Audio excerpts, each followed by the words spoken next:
Welcome. Welcome to Sweet Speak. I'm excited to have Mary Purk with us here today. And Mary and I have shared the stage over the years and excited to have her join us. And if you didn't know, Mary's the executive director, really driving AI at the Wharton School. She leads AI academic research, centers on that focus on AI tools, really, and can be utilized to solve business problems, customer journeys, discover the human impact of AI, and smart technologies for consumers, firms, and society. She and her team are doing a lot, and they're seen as a world leader in the study of business and societal impacts and advancements of AI and technology to keep the world informed of any new research, teaching, outreach related to AI, all things AI. So I'm excited to have Mary as part of this. So Mary, first off, thank you for agreeing to this and welcome to Sweet Speak. Thanks, JD. It's wonderful to be here, and it's great to be in a conversation with you. We always have so much fun when we're involved in a conversation. Typically, it's been on a stage, but I'm excited that we're able to do it in this format. So, thanks for the invitation. Happy to be here. Excellent. Well, I want to start off with at Wharton's AI initiative that you're driving. You're uniquely positioned at the intersection of academic research and practical business applications. So, could you share a recent breakthrough study or that you believe will significantly impact how businesses operate in 2025?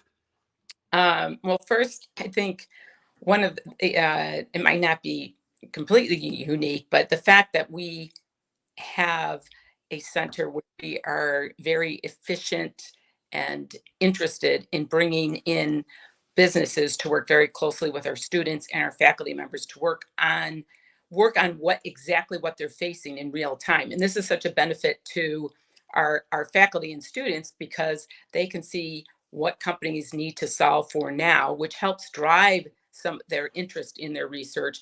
But then for companies to work with brilliant minds that are answering some of these difficult questions that the businesses might not have been thinking about, or students with their curiosity are applying all their new skills that they're learning to solve that problem. And as you know, when you don't have individuals that might be encumbered by cultural norms of a company, they can sometimes see the forest from the trees. And so there's a very like a salient solution that can be presented that's very refreshing. Total think, the adage of thinking outside the box. That's what you have with that, and very efficient in their delivery, non-emotional choices that they're making. Sometimes companies they're hesitant to do this or that because of the history. So, well, that is that earth shattering? No, but is it really relevant right now? Yes. And companies need the academics and the students to help with that. But academics and students need to know what's going on because with AI, it's probably one of the very first times where everyone is at the same starting point with this new technology. And in fact, businesses might be a bit ahead of where academics are in researching it. Now, academics will look at what they bring is the history of some of these trends and things like that and can apply it and have a lens that is just so clear in seeing things and help businesses and leaders say, all right, here is the direction I think we might be going to, or here's some of this other advice or another technique we've thought about. So that is more in general what I see happening. But in terms of what we might see on the horizon in 2025 is our academics that are much more closely aligned with businesses to understand what they're working on. So they're bringing some of that technology to actually research, and then they're funneling it back out, not just to one company to learn about, but for all companies to learn about. So there's more blog posts, there's more research papers, but they are now incorporating much more quickly into what we would call our executive education classes. And then and more companies are coming into those classes and sharing in real time how they're solving for those things. So it's not one particular solution we see on the horizon, but more of a multitude of sharing of that knowledge and then distilling it into a clearer vision of where to move forward because it is moving so quickly. What we do find is that there is definitely a clear understanding that it's the industry is very highly concentrated. Amongst are some of the big seven that we've all talked about. That the chips are concentrated, the software is concentrated, the language models, these large language model learning, LLMs are incredibly expensive to use and train. So where should businesses learn from that in terms of, do they bring things in-house? Do they augment what is already out there? All these different decisions depending on size, where they are in their digital transformation journey, how sophisticated are they in the cloud, how much access do they have to the data. So it's not just one like golden ticket that we're able to provide for companies, but actually a multitude of pathways that we can guide companies along. You focus on studying how AI tools solve business problems and affect that customer journey. What would you say are the more surprising insights you've uncovered about how AI is reshaping the customer business relationship? And also, how do you see that evolving? So it depends on the industry, which is no surprise because depending on how much an industry is regulated would depend on some of the risks that they're taking. So, for example, in a financial industry, we see more of this technology being immediately brought in internally, but used to help employees to be much more efficient in their tasks.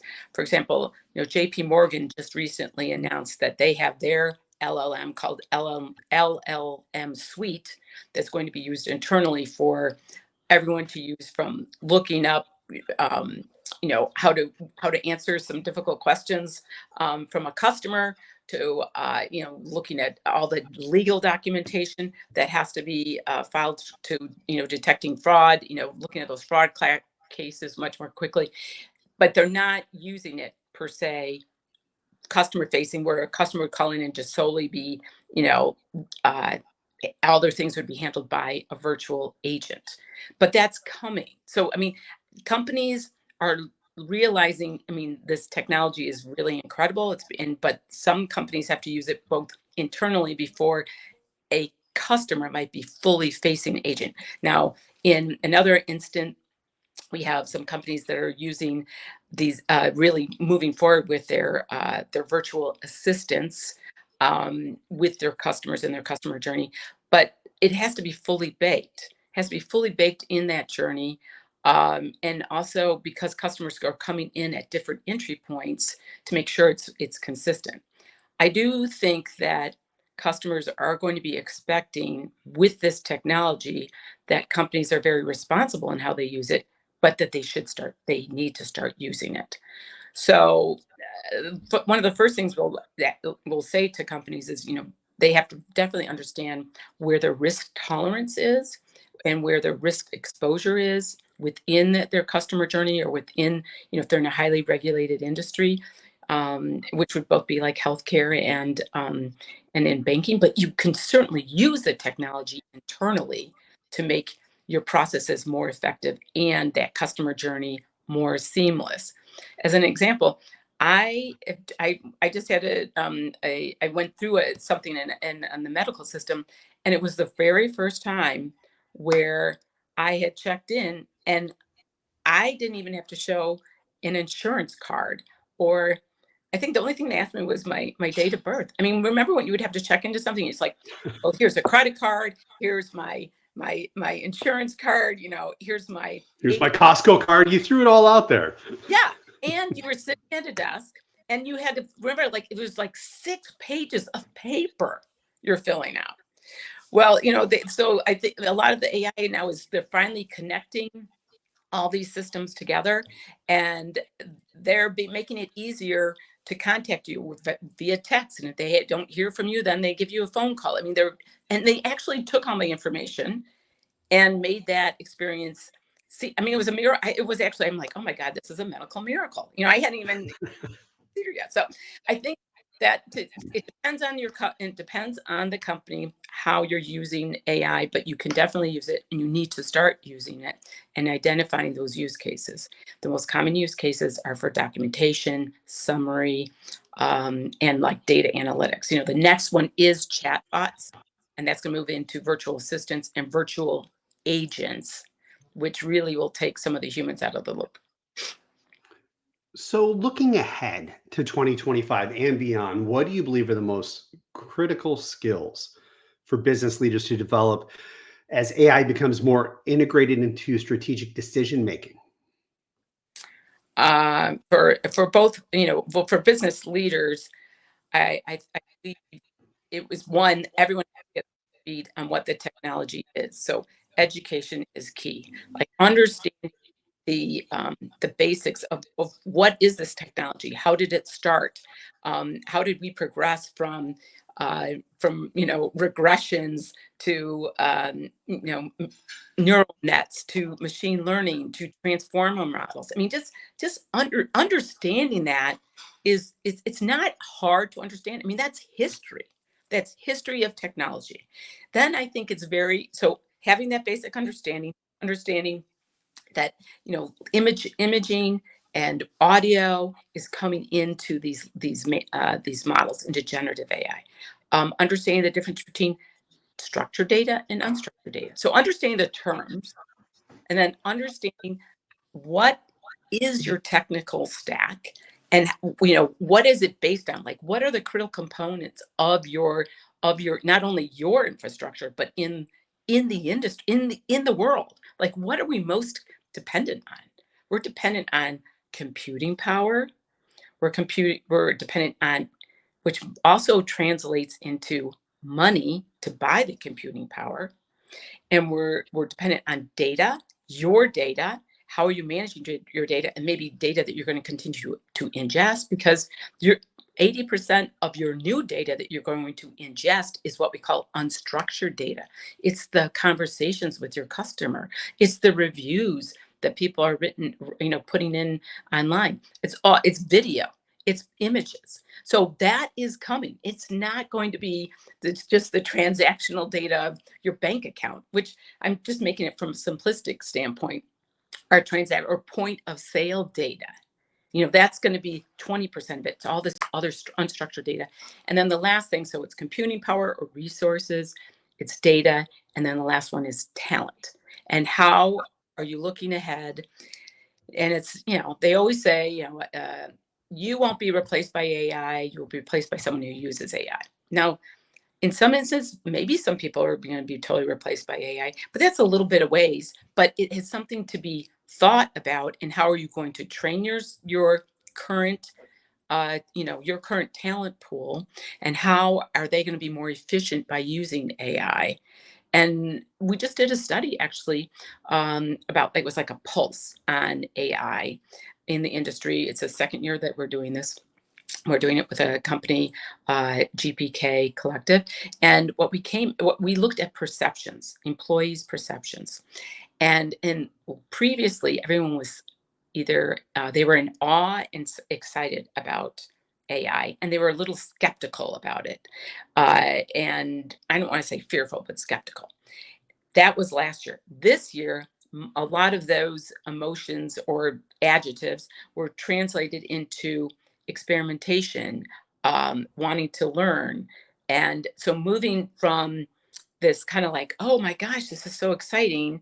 It's a new shiny object, to let's experiment with it. This can really make my job a lot easier. And you will find many people are using AI. If they have it at their company, they are. If they're not, they're using it at home, trying to solve for something and bringing that idea to work. And they get a lot of job satisfaction over solving these problems. So they are seeing it help them in their work. So I think leaders need to, in terms of talent, need to understand, how are we going to use AI, but how are my employees currently using it? And can we incorporate it into what we're doing? And how do we into our P&L? Like, how are we going to generate revenue? And then you prioritize which use cases you go after. Let's drill a little bit more there. Your team studies the human impact of AI technologies. Could you share some unexpected findings about how AI is influencing the workplace dynamics, and what trends should we be watching for in the next few years? So the trends that we should be watching for are that it's not going away. It's going to continue to influence what we do at work and how we do our work. There are going to be changing expectations of employees of industry. And I think consumers have to recognize there's going to be changing expectations of what that relationship is with the company as well. Um, People don't like change. Change is here. I mean, be prepared that processes are going to constantly change, and lean in to learning how you can change those processes with this technology, as well as knowing that you might be tapped to and your process, your job is going to change, and be part of the solution. Positivity is one of the best things that is going to get everyone through this. It's the technology. Yes, it's very complicated. We can't even explain the models. Okay, check that box. But hundreds of millions of people are going to be affected by this, and you don't have to understand the model. Frankly, very few people, even the people who created it, cannot explain it. So let's focus on how it's going to make my job better and the processes better. And as a leader in particular, in my opinion, they need to know more about AI than their general managers do, or in IT, like understand like how is this going to affect what we're going to do. Take a deep breath, take stock of what it is today, but then really look forward to say, where do we need to be? And I think the best part about this technology is that everyone can participate. It is finally out of IT. I mean, everyone can use this technology to solve problems. You don't necessarily have to build the code, and there's going to need to always be some data scientists and data engineers to do that. But the code creation is not the cog in the wheel. It is figuring out, what do we have to solve for? Literally, what do we have to solve for? What is the most beneficial or biggest impact for that? And it's not just companies, it's like in society. It's making people's lives better. And this is all going to come into robotics and agents. I mean, it's going to move fast. So figuring out your own successes with it to drive your motivation will help you stay ahead. Think of like a surf, like if people are surfing, they want to catch the best wave. There's these really nice waves that are coming in. And so get on that surfboard and try to ride that wave. And I mean, enjoy it, because there's going to be some times where it's going to be frustrating. There's going to be a lot of adoption that has to occur, and figuring out, why isn't this working? Why is this model biased? And also saying, we can't go forward with this deadline because something is wrong. So leaders are going to need to do two main things besides what I've said before: is allow for experimentation, encourage experimentation, and know with experimentation, there's going to be failure. Realize there's failure and cut the cord with that, and then move. You have multiple things in multiple projects in the pipeline. I mean, I was just at a conference and people are saying that these use cases, bringing them up to speed, I thought it was 3 to 6 months. It's 4 to 6 weeks. Someone said 4 to 6 weeks, and someone's like, maybe. But it is going to be coming fast. So that's one, is experimentation, and then the other one is knowing that there's going to be change in your position. I've asked from an education standpoint, as AI capabilities advance rapidly, how's Wharton adapting to its curriculum and research to focus to ensure students and business leaders that they're prepared for the changes ahead? Yeah. So we are offering Chat GPT to right now. Currently, every MBA has that. So, in contrast, I was actually with someone the other day, and they were saying, it was in law school, and they're like, you can't use any large language model, in the classroom, or yeah. So there's these contrasts between some schools that are allowing embracing the technology. Some, they're like, trying to hold it at bay. Well, you can't hold this at bay. The train has left the station. And Wharton realizes it's a tool that when people are going to graduate or leave the program, graduate with these degrees, they have to know how to use this technology, because that's how they're going to be solving problems. So it's really on the faculty, on the academics. They're now like there's possibly new methods in which they are going to be able to transfer knowledge and discovery of these students by using these tools. So you've been studying the societal impacts of AI advancements. What potential challenges or opportunities do you foresee emerging in the next year that may not be getting enough attention today? Well, this is why we promote that everyone lean into the technology by learning. I mean, read. There's so many free pieces of information around the technology. I mean, you can go on to our website of AI at Wharton, or we are part of a larger initiative, Wharton AI and Analytics Initiative. The professors are, we post summaries of papers. We post the papers. We have conferences where people can learn really in depth about one particular topic from an academic, but then we'll summarize them in a webinar format like this around three different topics. Here's the three takeaways, and if people are interested, they can, look at the papers and such. That's one way to look at it, and then I encourage everyone to do that, because then they can take these ideas and see how it's applied. When I talk to companies, I say to them, you know, I know you want to try to solve this for your company, but that solution might be in another industry. So look to other industries. And this is also where society can look to say, what is it that we need to solve for? And is there a way in which AI can help us? Can I connect with other people that might be also trying to solve this, but in a different setting or a different industry?